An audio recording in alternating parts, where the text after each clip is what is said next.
Joined today, really happy to be joined today. Maggie Alphonsi, how are you? I'm very well, actually. Really good. Not enjoying the cold, I'll be honest with you, but yeah, just looking forward to Christmas. That's how we all feel. Properly into winter and Christmas, the joys of the whole thing. So listen, I've been thinking a lot about next year. And the interesting thing about next year is the uncertainty it brings while we've got to kind of push on and move on with our lives and kind of grow and everything like that. Right? Kind of, let me take you back to your playing days, sitting in the changing room before games. I mean, and maybe kind of the World Cup final, or whatever. And you have that element of doubt in you, and now you have that uncertainty. What did you do to conquer that, or even not conquer it, but deal with it, so you could be looking forward and visualizing success or everything you wanted to achieve? I guess the thing that we always got told as athletes was about controlling the controllables. I know it's very obvious to say that, but there's certain things that you can control in your own element. So whatever they are, make sure that you take hold of those areas and make sure that you lead from the front.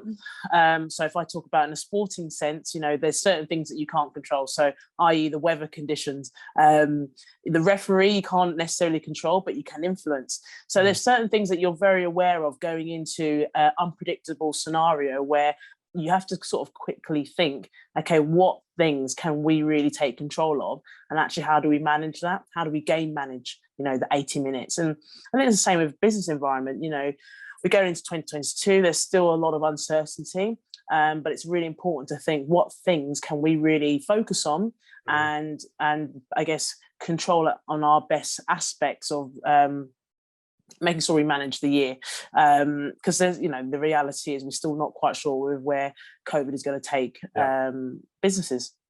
So taking it on, you were the leader in that dressing room, and kind of for leadership in business, how kind of, yes, you can control the controllables for yourself, but actually you're managing a team of 14 other people or kind of 21 other people.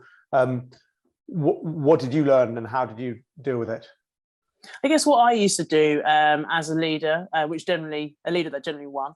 So I would always try and make sure that I got my team members to focus on their strengths. And I say this quite a lot, lead with your strengths.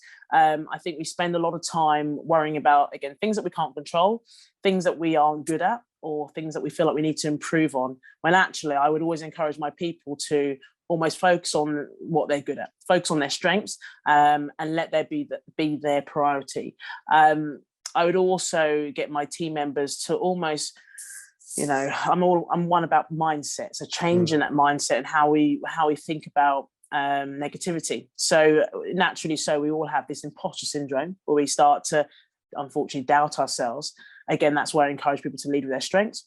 But then also people think about certain facets of a game or a task or a scenario in a very negative way. So for example, the word pressure, people always see that as quite negative, and I try and get my people, my team members, to reframe the way they see certain things. So pressure, now I get them to almost embrace it rather than see it as something they fear, and try and change the way they perceive it.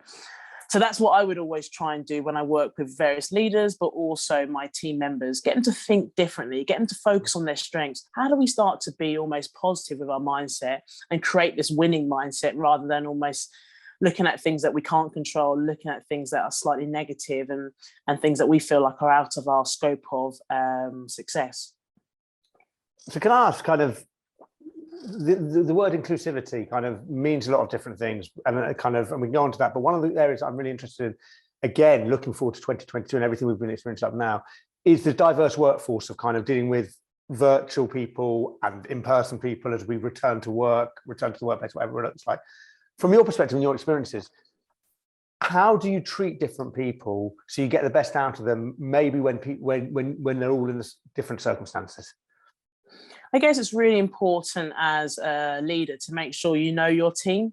So again, it sounds quite obvious, but I work with various different leaders, and they know their team members when things are going well in a work environment. But actually, it's important that we get to know our team, outside of the work environment, knowing what their whys are, what makes them tick, and also when they're under pressure, what's the thing that you need to do, or other team members in that team need to do, to help find put them back on the straight and narrow and almost be focused on the task. So I guess what I used to do as a captain, but also as a leader, I'd make sure I get to know my team members, understand what makes them tick, but also how they handle pressure or how they handle difficult scenarios. And I work with them as individuals, or sometimes you as a leader, you can't always have that influential I guess, impact on an individual if they feel like they're struggling. Sometimes you have to look at other team members within that team who can also be the, I guess, the secondary leader who can have an impact on an individual who may be struggling or maybe going through difficult times. So it's important to understand your team members, treat them as individuals to an extent. Some people you have to put an arm around, some people you have to push, some people you have to pull. Don't necessarily treat them as a collective, because sometimes I don't think that always works. It's really important to recognize individuals and almost what their different strengths are, and then bring that together as a team. And how did you give yourself the time to do that, in the sense of kind of clearly you're training and might have a match coming up and stuff like that, but actually that idea of spending time with them as individuals obviously is going to conflict with probably the hectic schedule you've got in terms of your own training and actually the team itself. How do you give yourself permission, I suppose, to take that time out in order to achieve that? I think it's really important as leaders that we do make time to get to know our team members.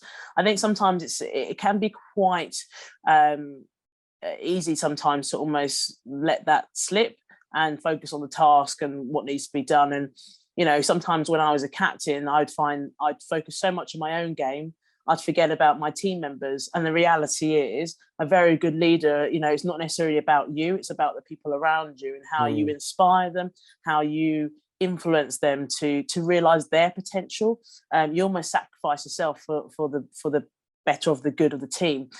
And I found that I'd make time, that you can always make time. And then it's not necessarily saying you have to spend the whole day with somebody to find out a bit more about them.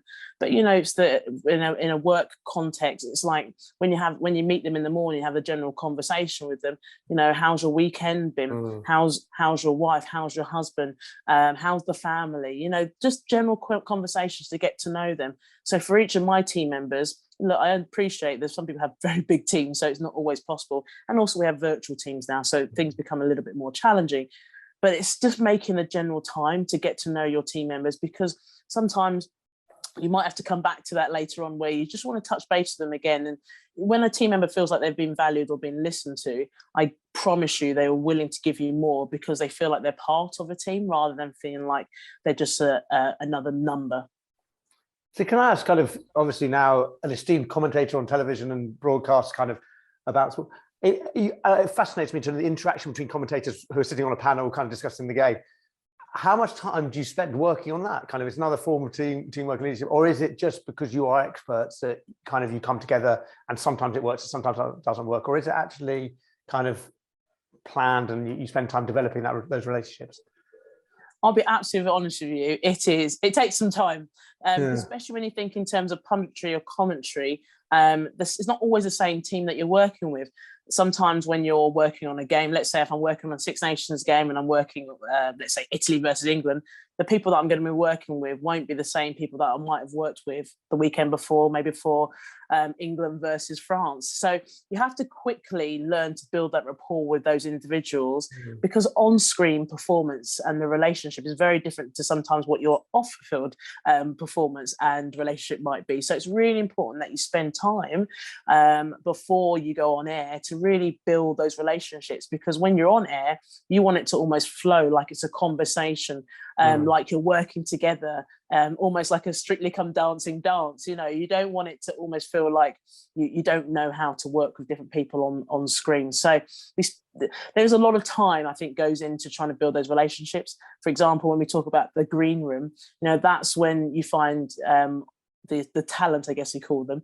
That's where we spend a lot of time just chatting, talking about the weekend, talking about what we think we're going to see in the game. So then when we come on air, it's almost like we've already had those conversations and it looks quite natural. Brilliant. Maggie, thank you so much indeed for your time. It's been a pleasure listening to you as always, and have a good rest of the day. Thank you very much. Thank you for speaking to me. No worries.